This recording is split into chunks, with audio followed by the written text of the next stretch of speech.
ونؤمن به ونتوكل عليه ونعوذ بالله من شرور أنفسنا ومن سيئات أعمالنا من يهده الله فلا مضل له ومن يضلل فلا هادي له ونشهد أن لا إله إلا الله وحده لا شريك له ونشهد أن سيدنا وسندنا وحبيبنا ومولانا محمدا عبده ورسوله أرسله إلى كافة الناس بالحق بشيرا ونذيرا وداعيا إلى الله بإذنه وسراجا وقمرا منيرا أما بعد فقد قال الله تبارك وتعالى في كلامه الكريم وفرقانه الحكيم أعوذ بالله من الشيطان الرجيم بسم الله الرحمن الرحيم يا أيها الذين آمنوا اتقوا الله حق تقاته ولا تموتن إلا وأنتم مسلمون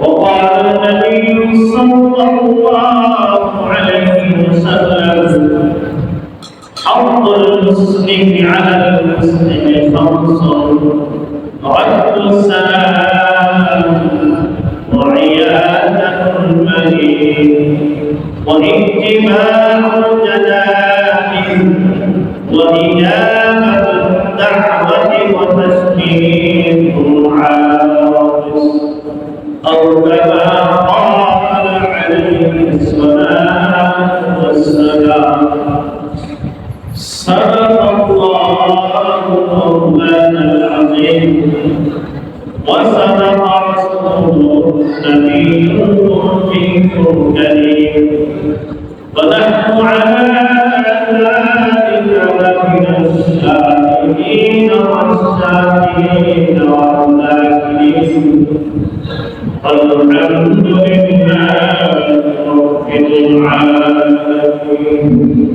رب العالمين اللهم صل على محمد وعلى آل محمد كما صليت على إبراهيم وعلى آل إبراهيم إنك حميد مجيد اللهم بارك على محمد وعلى آل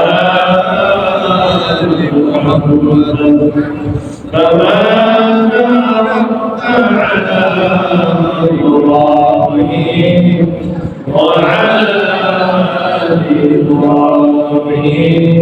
إنك حميد مجيد الحمد لله سبحانه وتعالى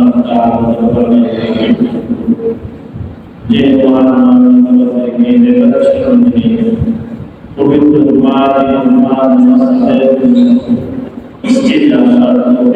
হয়েছে এই জন্য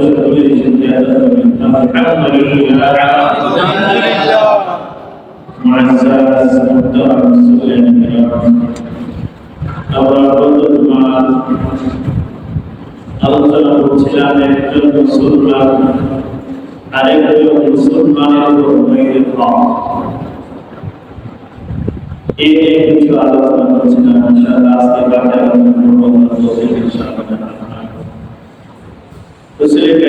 সাল্লাল্লাহু আলাইহি ওয়াসাল্লাম হাদিসে পাকে মধ্যে সাথে তো একজন মুসলমান আরেকজন মুসলমানের উপর পাঁচটি ভাব পাঁচটি ভাব এক নম্বর হচ্ছে ওয়ালাইকুম সালাম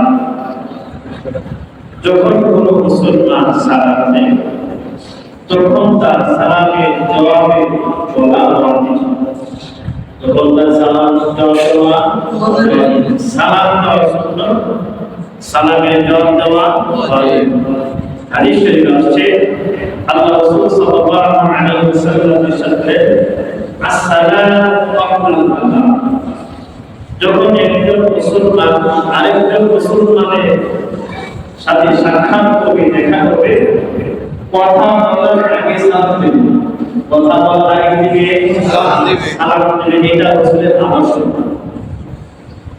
আমি একজন মুসলমান ভাইয়ের সাথে সাক্ষাৎ করব আমার কথা শুরুটা কিভাবে হবে আমি কোন কথা দিয়ে শুরু করব আমার রাসূল শিখিয়ে দিয়েছে আমি কোন কথা দিয়ে শুরু করব সালাম দিয়ে সালাম আসসালামু আলাইকুম ওয়া রাহমাতুল্লাহ প্রথমে মুসলমান ভাইয়ের জন্য দোয়া করলাম ভাই আপনার উপর আল্লাহ শান্তি রহমত বর্ষিত হোক এই যে আমি তার জন্য শান্তির দোয়া করলাম এখন তার উপর ওয়াজিব হচ্ছে সালাম দাতার জন্য কি করা শান্তি বর্ষের জন্য দোয়া এই জন্য তার জবাব করবে ওয়া আলাইকুম আসসালাম ভাই আপনি যেমন আমার জন্য শান্তির দোয়া করেছেন আমিও আপনার জন্য দোয়া করি আল্লাহ আপনাকে শান্তিতে রাখুন আপনাকে সুখে রাখুন আপনাকে সকল ভালো সুস্থ হেফাজত করুন সুবহানাল্লাহ এর যে শান্তি দোয়া কি হতে পারে বলেন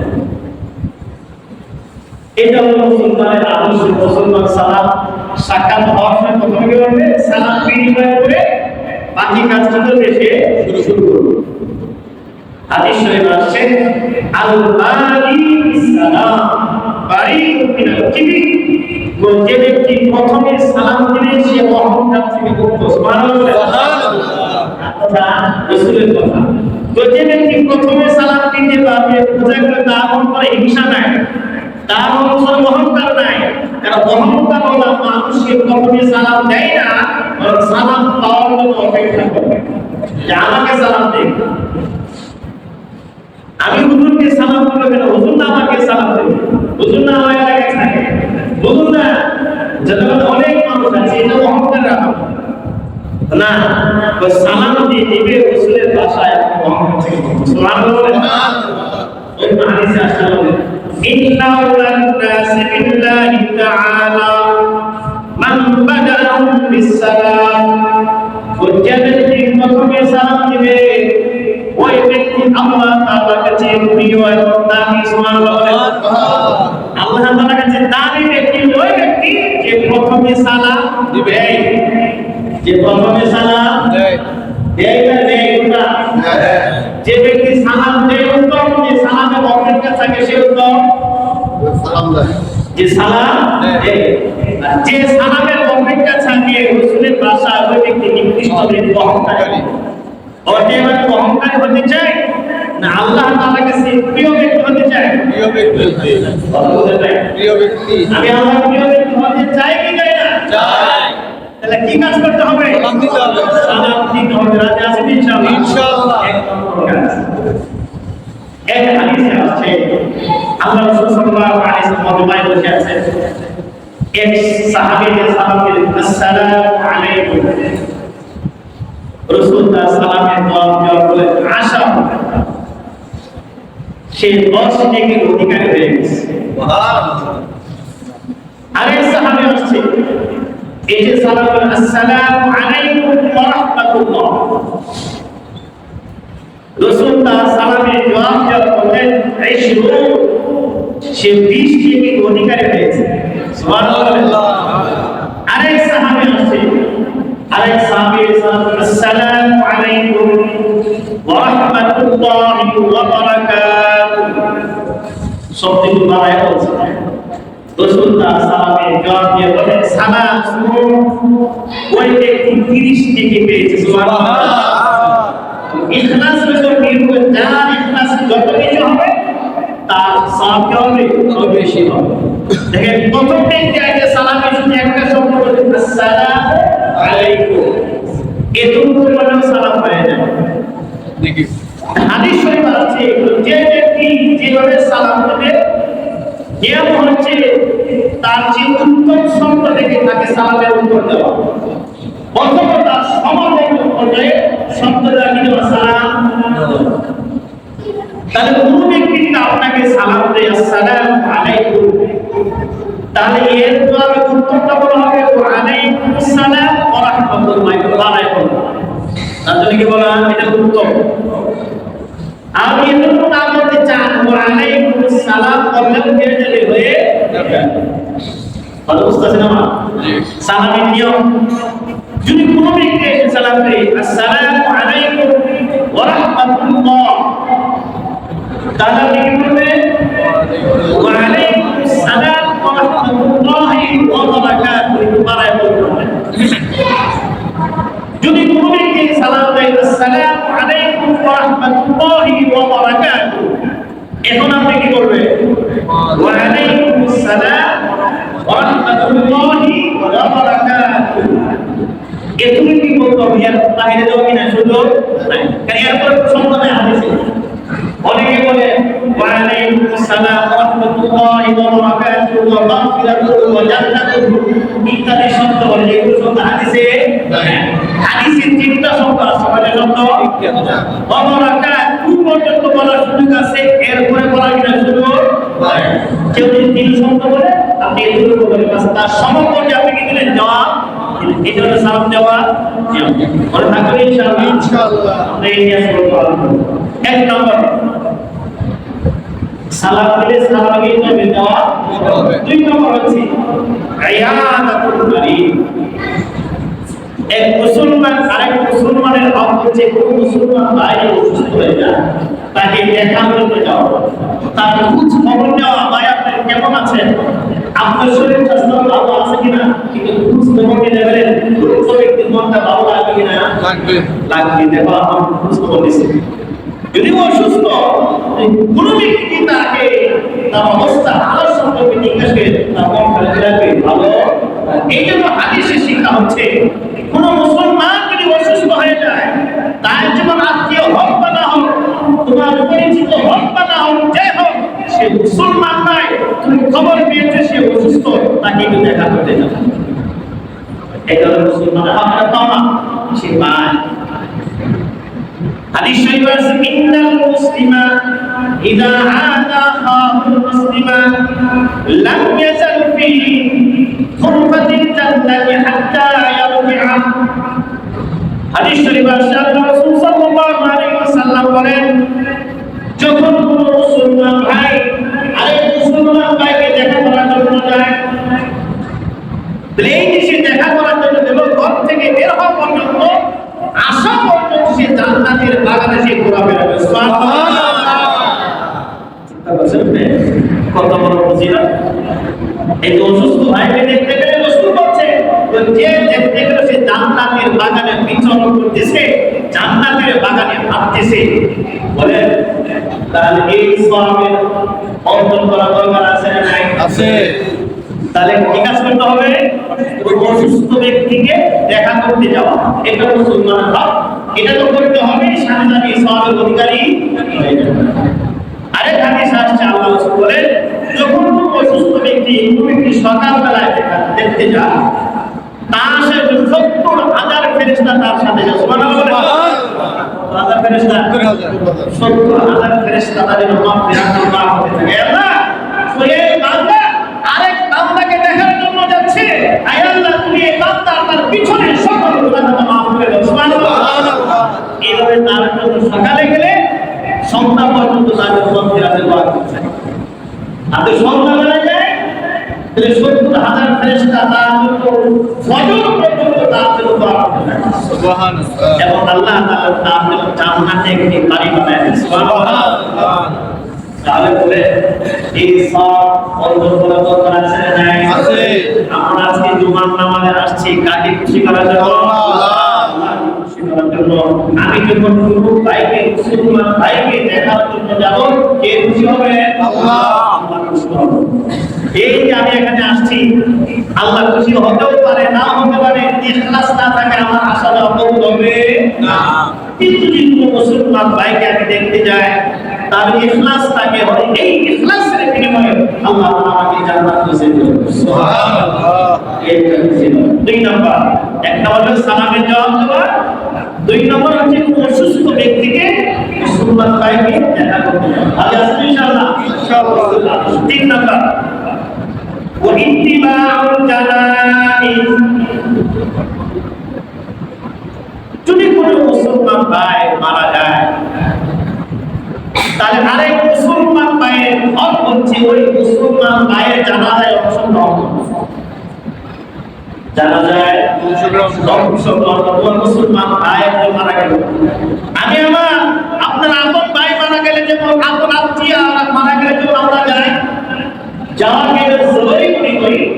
রাসূল বলেছেন যে কোনো মুসলমান যদি মারা যায় আর মৃত্যু সংবাদ তুমি শুনো, তার জানাজায় অংশগ্রহণ করে, এটা জরুরি। কারণ তুমি তোমার এই ভাইকে দুনিয়াতে না সাক্ষাৎ হবে, দুনিয়ার শেষ সাক্ষাৎ হবে। শেষ সাক্ষাতের সময় তুমি তোমার ভাইকে শেষ বিদায়ের সময় এটা বার্তা দিলে দোয়া করে দাও, হতে পারে তোমার দোয়ার বরকতে তার নাজাতের ওসিলা হয়ে যাবে। হযরত আবু ওয়াকিল রাদিয়াল্লাহু তাআলা থেকে বর্ণিত, রাসূল সাল্লাল্লাহু আলাইহি ওয়াসাল্লাম قال رسول الله صلى الله عليه وسلم من غسل ميتا فكتب عليه غفر له 40 مرة ومن كفن ميتا كساه الله من سدس واستبرق الجنة ومن حضر لميت قبرا فأجريه فيه أجري له من الأجر كأجر مسكن أسكنه إلى يوم القيامة। রাসূল করিম সাল্লাল্লাহু আলাইহি ওয়াসাল্লাম ইরশাদ করেন, যখন কোন মুসলমান ভাই আরেক মুসলমান ভাইকে গোসল দিল, মান গাসালা মাইতান, যখন কোন মুসলমান ভাই আরেক মৃত মুসলমান ভাইকে গোসল দিল, ফাকাতামা আলাইহি, গোসল দেওয়ার সময় কিছু ঘুষ পেয়েছে, এগুলো কিছু নেই। মানুষের জন্য আছে না? আছে। গোসল দেওয়ার সময় সব গাসান বলা হয়, ভিতরে যে গাসান, যে গোসল দেয় সে ভিতরে কি সমস্ত শক্তি দেখতে পায়, এই অঙ্গের মাঝে সে ঘুষ পায়। আর এই ঘুষ সে গোপন রাখে, কারো কাছে না বলে। ফাকাতামা আলাইহি, গোসল মানে গুফিরা লাহু 40 মাররা, আল্লাহ তাআলা ওই ব্যক্তি 40 বার অপরাধকে মাফ করে দেন। সুবহানাল্লাহ। গোসল দ্বারা ভিতরে কি যদি কোন পুরুষকে গোপন করে, আল্লাহ পাক তার 40 বার অপরাধকে মাফ করে দেন। সুবহানাল্লাহ। এই জন্য মানুষের মন থাকতে পারে, কোনো মানুষ ভুলে ওঠে না। এই জন্য রাসূল শিখিয়ে গেছেন, হে মুসলিম, যখন তুমি কোনো মুসলমান ভাইকে হত্যা করতে যাও, তাকে শেষ গোসলটা যদি ঘুষ ধরা পড়ে, এই ঘুষ তুমি কারো কাছে করো। এই ঘুষ আমি আল্লাহ ছাড়া দুনিয়ার কোনো মানুষ জানে না, অতএব তুমি মানুষকে জানাইও না। আমি যেমন তার ঘুষকে গোপন রাখছি, তুমি যদি ওই ঘুষকে গোপন রাখো, আমি আল্লাহ বললাম আমি তোমার 40 বার গুনাহ মাফ করে দেব। সুবহানাল্লাহ। ইমাম মালিক রাহমাতুল্লাহি আলাইহি একজন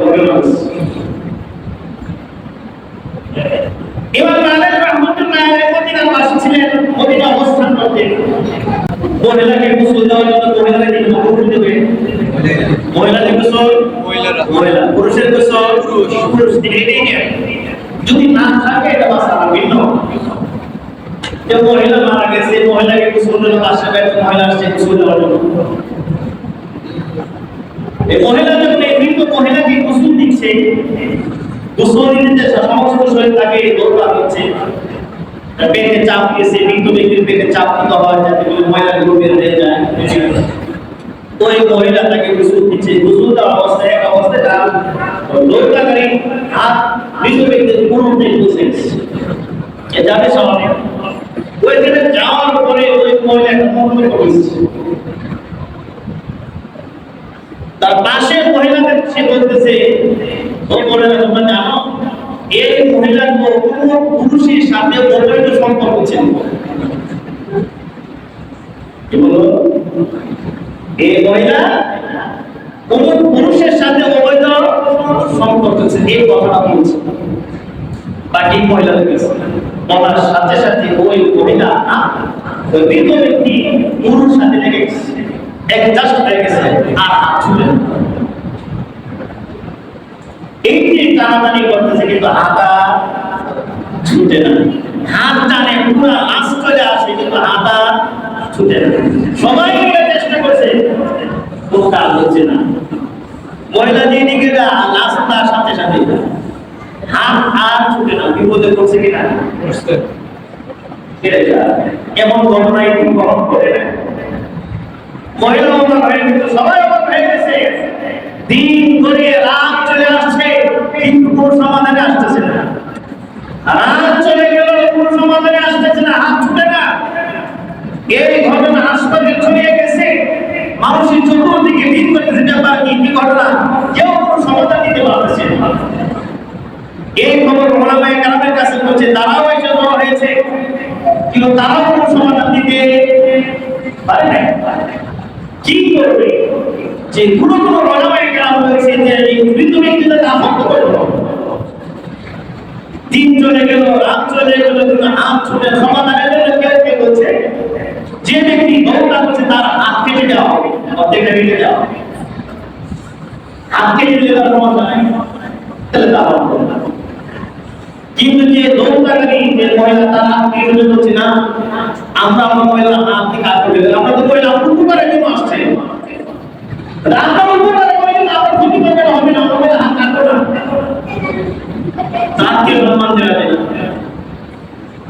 কিছু কিছু ওলামায়ে কেরাম বলে ঠিক আছে, তাহলে ওই মৃত ব্যক্তি যে জায়গায় হাত লেগে আছে ওই উরু থেকে ছুটে কেটে দেওয়া হবে, তাহলে তো হাত ছুটে যাবে।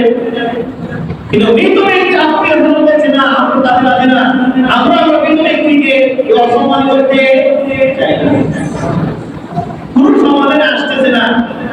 গরমের দিন মৃত্যু থেকে দুর্গন্ধ ছড়িয়ে গেছে, মানুষ বিপদে পড়ে গেছে, কি করবে? কোনো সমাধান নেই। শেষ পর্যন্ত মানুষ চিন্তা করলো মদিনা ইমাম মালিক রাহমাতুল্লাহ আলাইহি এই যুগ শ্রেষ্ঠ আলেম ছিলেন, কাজী মুর্তজা জাস্টিস ছিলেন, ওনাকে খবর দেওয়া হলো এবং আমাদের এলাকাতে এই ঘটনা ঘটেছে। পুরো ঘটনা শোনার পরে ইমাম মালিক রাহমাতুল্লাহ বলেন আমাকে নিয়ে চলো। ইমাম মালিক রাহমাতুল্লাহ আলাইহি মৃত ব্যক্তি বাড়িতে উপস্থিত হয়েছে, উপস্থিত হওয়ার মৃত ব্যক্তিকে ওই ব্যক্তি সব রেস্টুরেন্টে পর্দা দিয়েছে, পর্দার আড়াল থেকে ইমাম মালিক রাহমাতুল্লাহ আলাইহি ওই দৌড়াকারী মহিলাকে জিজ্ঞাসা করছে, হে বোন তুমি বলো এই মহিলার ব্যাপারে তুমি কোনো মন্তব্য করছিলে কিনা? এই মহিলার ব্যাপারে তুমি কোনো খারাপ মন্তব্য করছিলে কিনা? আমি এতটুকু বলছিলাম, আমি আমার ছাত্রীদেরকে যে এই মহিলা কোন পুরুষের সাথে অবৈধ সম্পর্ক আছে, আমি এতটুকু শুধু বলছিলাম। ইমাম মালিক রাহমাতুল্লাহ আলাইহি কাল দূরে রয়েছে, এই কারণে তারা এসেছে। ইমাম মালিক রাহমাতুল্লাহ আলাইহি তাকে বলেন, হে বোন তুমি বলো সেই যে অপরাধ করেছে তুমি সচক্ষে দেখেছো এবং চারজন সাক্ষী আছে? সাক্ষী লাগবে না? তুমি অপরাধ করেছো সাক্ষী লাগবে? ওই মহিলা বলল আমি দেখি নাই এবং আমার সাক্ষী নাই। ইমাম মালিক রাহমাতুল্লাহ আচ্ছা ঠিক আছে, ওই মহিলা কি তোমার কাছে বলছে সে অবৈধ সম্পর্ক আছে না? ওই মহিলা বললেন না, তিনিও আমার কাছে বলেন। তাহলে তুমি কিভাবে বললা? ওই মহিলা দয়া করে হুজুর আমি একটু দেখছি এই মহিলাটা কোন পুরুষের বাড়ির সামনে দিয়ে যাচ্ছিল, তখন আমি মনে করলাম বলে তার সাথে সম্পর্ক আছে। বলে কেউ তার বাড়ির সামনে দিয়ে গেলে সম্পর্ক হয়ে যায়, তাহলে তুমি কারো সামনে দিয়ে দেখতে পারবে যে ধারণা করলো এই মহিলা কিন্তু পুরুষের বাড়ির সামনে দিয়ে গেছে, তাহলে সম্পর্ক আছে। এই কথা বলার পর ইমাম মালিক রাহমাতুল্লাহ ফয়সালা দিলেন। জল্লাদকে বললেন তুমি এই মহিলাকে 80টা বেত্রাঘাত করবে। কয়টা? 80টা বেত্রাঘাত। কারণ ও যে ব্যক্তি মধ্যে কারো অপরাধের শাস্তি হলো শরঈ শাস্তি হলো 80টা বেত্রাঘাত। কয়টা বেত্রাঘাত? 80টা শরঈ মাসালা। ইমাম মালিক রাহমাতুল্লাহ আলাইহি জল্লাদকে বলে 80টা বেত্রাঘাত করো। জল্লাদ বেত্রাঘাত করা শুরু করছে। করতে করতে 70টা বেত্রাঘাত করেছে, সমাধানে আসে না। 75টা বেত্রাঘাত করেছে, কোনো সমাধানে আসে নাই। 79টা বেত্রাঘাত করেছে, তারপর তো সমাধানে। যখন 80টা বেত্রাঘাত করেছে, বেত্রাঘাত করা শেষ, আত্মচুতা শেষ। সুবহানাল্লাহ।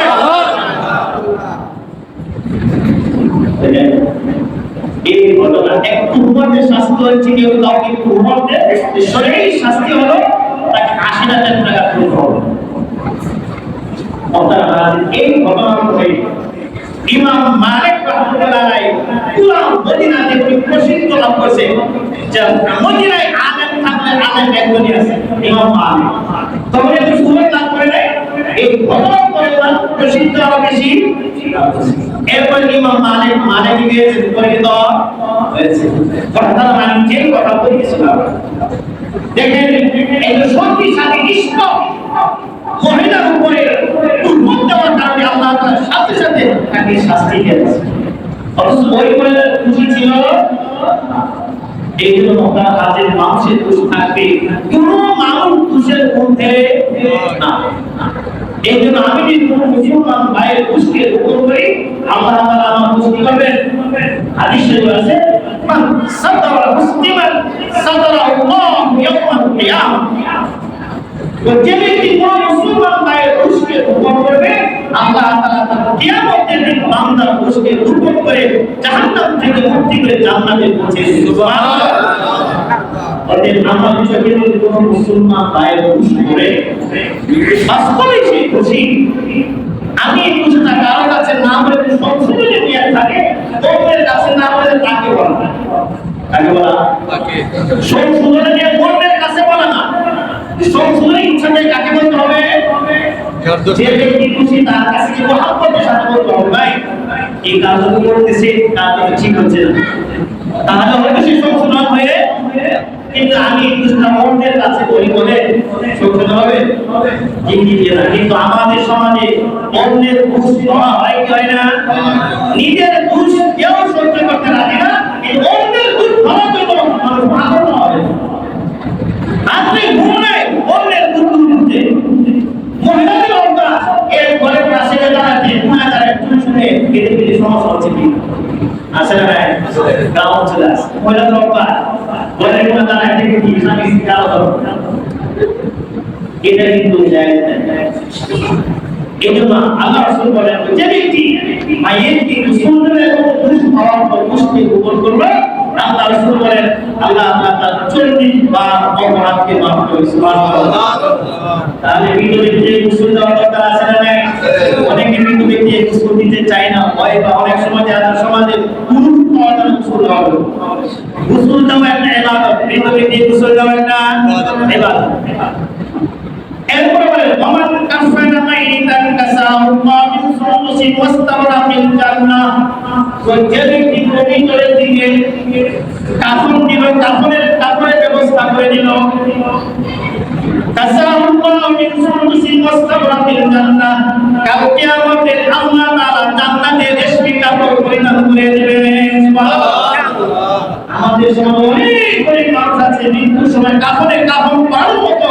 টাকা পয়সা নাই, আছে না নাই?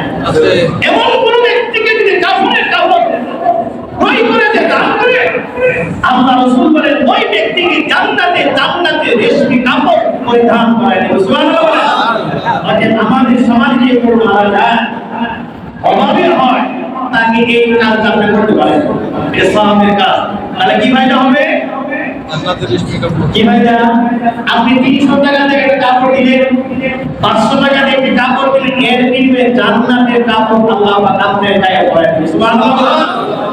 অতএব এই ইবাদতটা করার জন্য রাজি আছি ইনশাআল্লাহ? ইনশাআল্লাহ। হাসপাতালে দেখা যায় অনেক মানুষ কাপড়ে ঘুরে করে কিন্তু ছায়া ধরে থাকে। আমার সাথে একটা ঘটনা ঘটেছে, আমি রিক্সাতে যাচ্ছি, যে রিক্সাতে উঠছি ওই রিক্সাওয়ালা তার কাছে খবর আছে তার মা মারা গেছে। বুঝতেই পারেন মা যখন মারা যায় কি অবস্থা। তো লোকটা কাঁদতে শুরু করলো, আমাকে বর্তমানে নামায় চলে গেল, ঠিক আছে ভাই যা। আর কার কাছে বলছে ভাই আমি তো যাবো, আমার বাড়িতে মায়ের কাপড় কেনার জন্য কাফনে কাপড় কেনার কোনো টাকা পয়সা নেই। আর আমার আত্মীয় স্বজন ভাই যে আমাকে সহযোগিতা করবেন, আমার বাড়ি বা আমার মা আমার বিবি ছাড়া কেউ নেই। তখন আমি তো তোর পাশে তাকে সহযোগিতা করছি। আমি বললাম ঠিক আছে যাবো, আমার ব্যবস্থা করবো।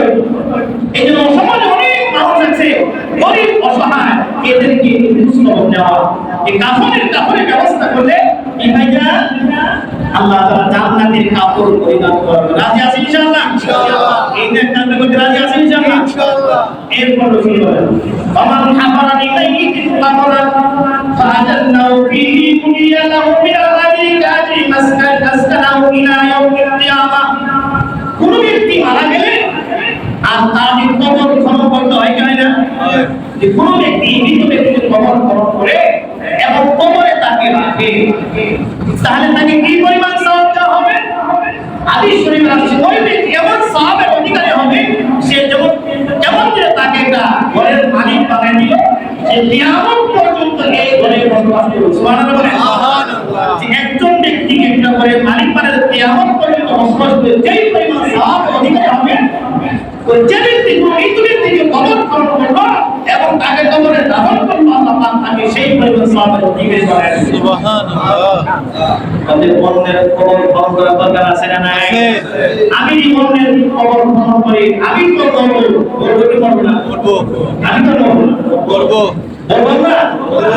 আমার সহযোগী মানুষের থাকিয়া অন্য হাদিস আসছে, বুখারী মুসলিমের হাদিস আসছে, নবী করিম সাল্লাল্লাহু আলাইহি ওয়াসাল্লাম বলেছেন মান ইত্তাবা জানাজাতা মাইয়িতিন মান ইত্তাবা জানাজাতাল মুসলিমিন ঈমানান ওয়া ইহতিসাবান ওয়া কানা মা'হু হাত্তা ইউসাল্লি আলাইহা ওয়া ইয়াফদুলু মিন দাফনিহা ফাইন্নাহু ইয়ারজি'ু মিনাল আজরি বিকিরাতাইন কুল্লু কিরাতিন মিসlu উহদিন ওয়া মান সাল্লা আলাইহা সুম্মা রাja'a qabla an tudfana فإنه يرجع من الأجر بقراءة।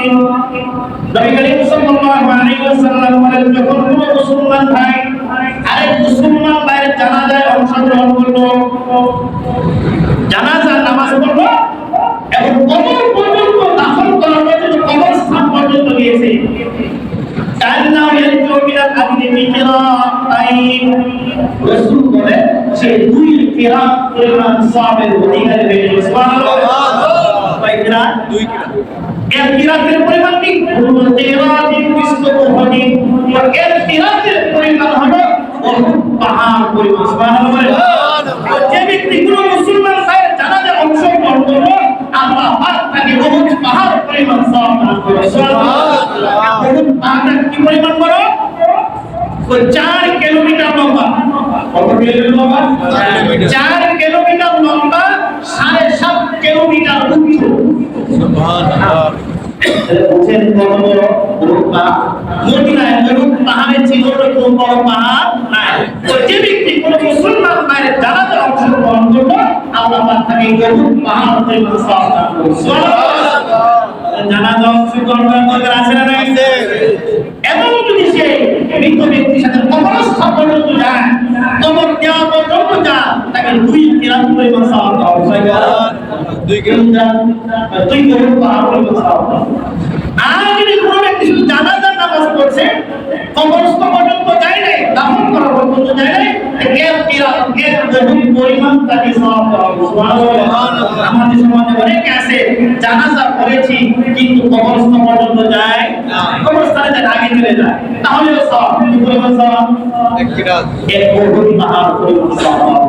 যে কবরস্থান পর্যন্ত যায় ওই বহুত মহান পরিমাণ সওয়াব নবী বলেন। এই সওয়াব অর্জন করা দরকার আছে না? আছে। কিভাবে পালন করা হবে?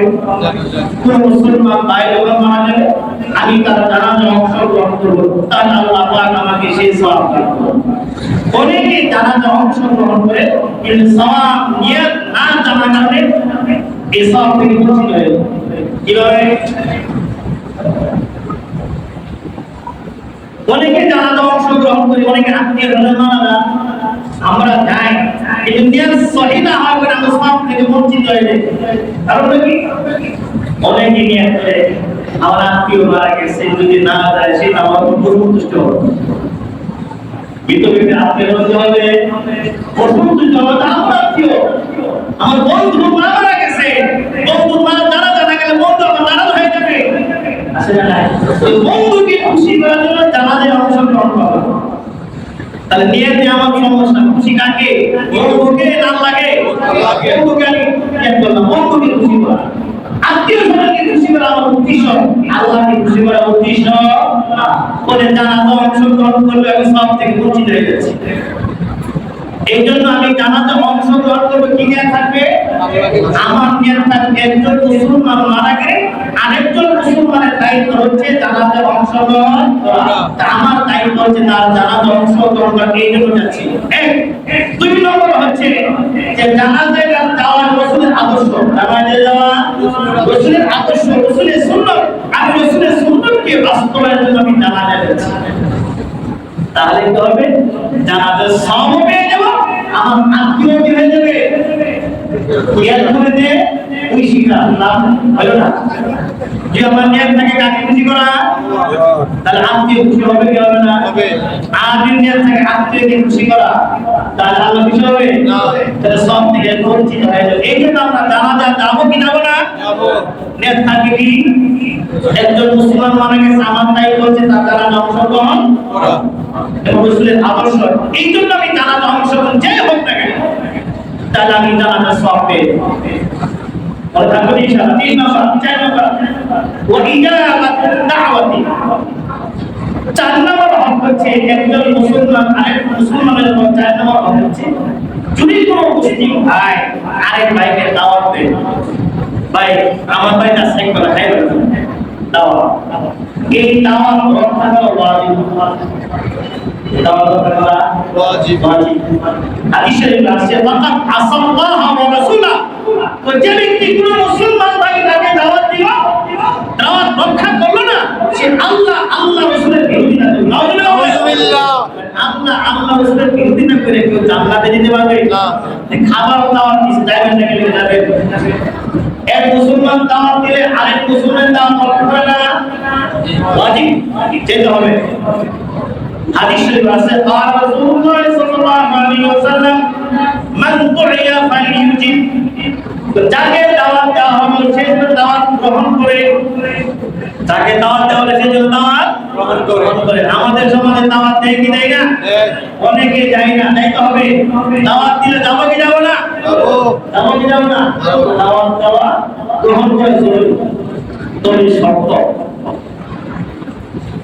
শরীরের সম্মত দাওয়াত করতে হবে। তবে শর্ত দাওয়াত করতে হবে। দাওয়াত কি নাম চলে গেলাম, দাওয়াত শরীরের সম্মত না, তাহলে কিন্তু যাওয়া যাবে। ওই দাওয়াতে না গেলেও কোনো হবে না, গেলে কোনো হবে না। কথা বুঝতেছে? দাওয়াত দিলে দাওয়াত গ্রহণ করে রাসূলের আদর্শ গ্রহণ করতে হবে, তবে শর্ত হচ্ছে দাওয়াতটা শরীরের সম্মত হতে হবে। যেমন কোনো ব্যক্তি মারা গেলে 3 দিন আমরা করে থাকি, করি না? অনেকে মুসলিম সমাজ করব 5 দিন করে থাকি, 40 দিন করে থাকি, করে কি করি না? এই কিন্তু ব্যক্তি 3 দিন করা, 5 দিন করা, 1 দিন করা, 40 দিনের খাবারের ব্যবস্থা করা, এর দাওয়াত জায়েজ নাই। কথা বুঝতেছেন না? জি। কাজে শিখে 3 দিন 5 দিন 1 দিন 40 দিন কিন্তু ব্যক্তি উপলক্ষে খাবারের ব্যবস্থা করা, এটা জায়েজ নাই। আপনি দাওয়াতের ব্যবস্থা করছেন, মৃত ব্যক্তির ফায়দা হবে, কোনো ফায়দা হবে না। মৃত ব্যক্তির মাঝখানে আপনার টাকাটা নষ্ট হবে, বেলালি কাজ করলেন আপনি, কোনো আপনারও ফায়দা হবে না, টাকাও নষ্ট হলো, মৃত ব্যক্তিরও কি হবে না, ফায়দা হবে না। কথা বুঝতে পারলাম? কিন্তু এই যে বললাম শুনছে ঠিক, কিন্তু আমল কেউ করো, আমল কিন্তু নাই, আমল চল্লিশ নাই, আমল পাঁচ নেই, ঠিক না? বুঝলে মাসালা আমল অবস্থায় ঠিক, আমার কাজ আমল অবস্থায় কি আছে? লাভ হইল কি বলেন? আমি তো হাদিস বললাম না মানে তাহলে তো আপনাকে মেনে আমল করতে হবে। তাহলে মৃত ব্যক্তি জন্য 3 তারিখ ঠিক করে খাবারের ব্যবস্থা করে বেদাত, এটা বিনা জায়েজ নাই।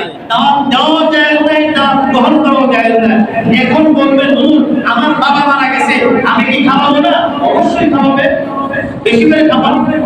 তবে শর্ত 3 তারিখ ঠিক করা যাবে, 3 দিন করা যাবে, 3 দিন করতেই হবে, 5 দিন করতেই হবে, 21 দিনের দাওয়াতের ব্যবস্থা করতেই হবে, 40 দিনে করতেই হবে, এইটা না জায়েজ। এমনি 3 তারিখ ঠিক করে যে কোনো দিন আপনি খাবারের ব্যবস্থা করেন, কোনো সমস্যা নাই। কথা বুঝাইতে পারলাম? খাবারের ব্যবস্থা করবেন কি করবেন না? করবেন।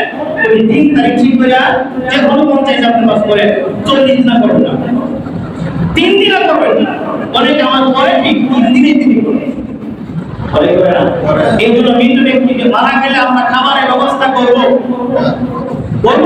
তবে 3 তারিখ ঠিক করে যে কোনো দিন আপনার বাবার কথা মনে হয়েছে, আপনার শ্বশুর শাশুড়ির কথা মনে হয়েছে, আপনার দাদা দাদির কথা মনে হয়েছে, আপনার ভাই মারা গেছে মনে হয়েছে, আপনি খাবার সব না জানতে ছিল।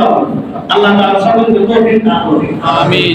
আরেকটা কথা, এই মৃত ব্যক্তি যে আমি উপলক্ষে দাওয়াতের ব্যবস্থা করব, এই দাওয়াতটা কে খেতে পারবে? 3 দিন করা যাবে, 40 দিন করা যাবে, একটা বললাম। 2 নম্বর, মৃত ব্যক্তি যদি আমি দাওয়াতটা করলাম, এই দাওয়াতে অংশগ্রহণ কারা করতে পারবে? এই নিয়ে মাসালা।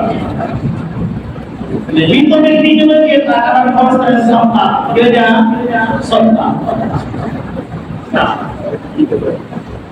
বলেন সদকার মাল সবাই খেতে পারে? হ্যাঁ, তারা ধনী, যাদের উপর যাকাত খরচ, তারা কি সদকা খেতে পারে?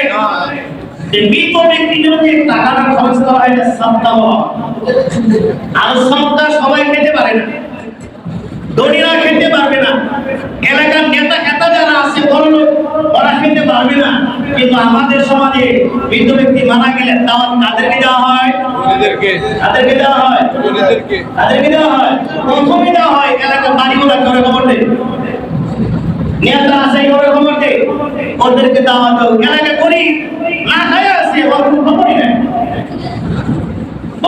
আপনাদেরকে বলছি, মৃত ব্যক্তি যদি কোনো দাওয়াত আসে, যারা যাকাত খরচ যাকাত দিবেন, এদের জন্য মৃত ব্যক্তির বাড়িতে খাওয়া যায় নাই, নাই। আমরা জানি করি না, তো মৃত ব্যক্তি খাওয়াবেন, তিনি তো খাওয়াবেন, খাওয়াবেন।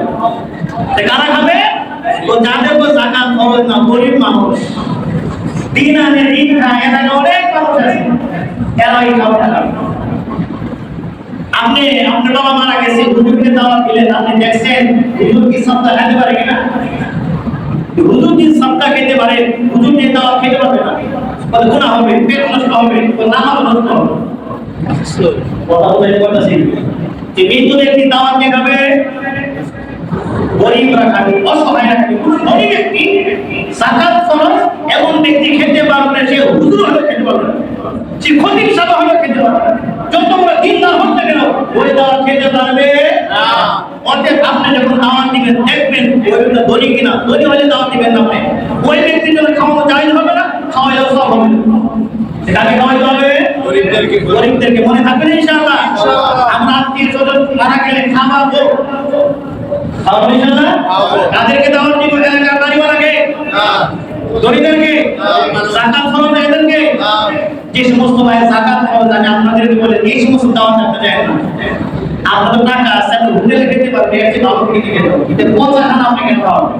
এই দুঃখজনক হলেও সত্য, জানে কি জানে না তুমি না, ওরা আগে সব বলতে শুনুন দাওয়াত করতে পারো। ঠিক। আচ্ছা, হুজুররা দেখতে হয় না, গেলে ইমামতি থাকবে না, ইমামতি ভয়ে খতিবি ছুটে যাবে, যে কোনো ভয়ে হুজুররা আমরা যাইতে বাধ্য হয়, সভাপতি দাওয়াত দিতে হবে না।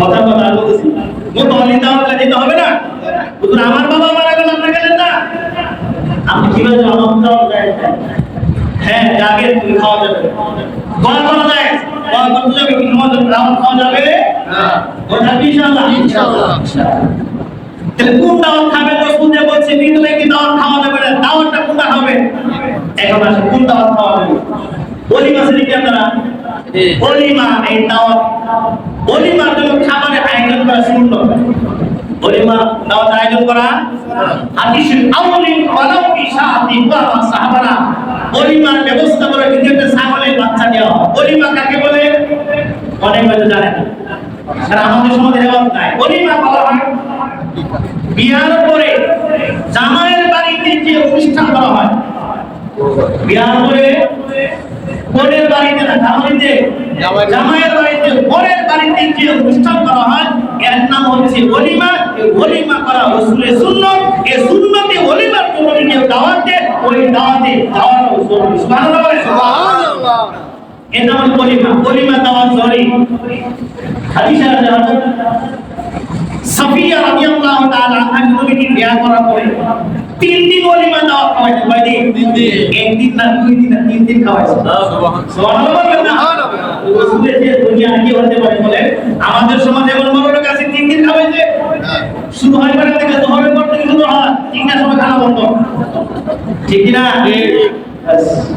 না রাসূল 3 দিন তারপরে ওলিমার ব্যবস্থা করেছে তে ওলিমার দাওয়াতের ব্যবস্থা করা সুন্নাত এই দাওয়াত রক্ষা করা জরুরি তবে কথা হলো আমাদের সমাজে ওলিমা হয় কি না হয় বাজার ওলিমা কাকে বলে হয় বিয়ের বাড়িতে অনুষ্ঠান না বিয়ের বাড়িতে অনুষ্ঠান করা জায়েজ নাই মেয়ের বাড়িতে অনুষ্ঠান করা কি নাই জায়েজ নাই শরীয়ত সম্মত না অনুষ্ঠানটা যেটা মেয়ের বাড়িতে হয় এটা বরের বাড়িতে হবে জামাইয়ের বাড়িতে হবে এটার নাম ওলিমা এটা সুন্নাত আমি গাজীপুর অনেক দিন ধরে আসছি কিন্তু আমি দেখি না যত অনুষ্ঠান হয়েছে মেয়ের বাড়িতে অনুষ্ঠান হয়েছে ছেলের বাড়িতে অনুষ্ঠান হয়েছে আমি দেখি নাই আমি জানি না গাজীপুরে পুরুষ আছে কিনা হ্যাঁ যত বিয়া কোথায় হয় মেয়ের বাড়িতে অনুষ্ঠান ছেলের বাড়িতে অনুষ্ঠান এর অর্থ কি ছেলে নাই কথা বুঝেন না ওলিমা যত হয় না তো মেয়ের বাড়িতে যে অনুষ্ঠান হয় এটা নাম কি না ওলিমা এটা জায়েজ নাই এটা কি নাই জায়েজ নাই কিন্তু আমাদের সমাজে না জায়েজ তাই হচ্ছে আমাদের সমাজে তার বন্ধুরা হচ্ছে বিয়ে উপলক্ষে বর যাত্রী মেয়ের বাড়িতে যান এবং মেয়ের বাড়ির লোকেরা কোনের বাড়ির লোকেরা খাবারের ব্যবস্থা করে স্বাচ্ছন্দ্য করে খুশি মনে করে আর চাপ নাই তাহলে এই দাওয়াত খাওয়া যায় এই দাওয়াত খাওয়া মেয়ের বাড়ি খুশি আপনারা আসেন আপ্যায়ন করবে তার এই খাবার খাওয়া কি জায়েজ আর মেয়ের পক্ষে রাজি না কিন্তু জোর করে রাজি করাইছে যে করতেই হবে তাহলে এই খানা খাওয়া জায়েজ নাই আমাদের সমাজে হচ্ছে কি হচ্ছে না মেয়ের বাড়ি রাজি না কিন্তু মেয়েকে বিয়ের আগে ফোন করে বলে দেয় ভাই জামাইয়ের বাড়ি কিন্তু অনেক প্রভাবশালী লোক অনেক বড় গোষ্ঠী অনেক লোক আসবে দাওয়াতের ব্যবস্থা করতে হবে না হলে দেওয়া হবে না তাহলে কিন্তু আগে বলতে বলে প্রভাবশালী লোক আপনি এত প্রভাবশালী লোক আপনার বাড়িতে করে আমার আয়োজনটা বেটাকে অন্যের বাড়িতে দেখান না নিজের বাড়িতে দেখান ও অন্যের বাড়িতে খাইলে ঠিক মজা লাগে নিজে খাওয়াইলে কষ্ট লাগে আছে না নাই এটা আমাদের সব ছেলে মেয়ে সবাই তো আছে কম বেশি আমরা অনুষ্ঠান ছেলের বাবা যারা আছেন তারা ছেলের বাবা আছেন হাত মানো দেখি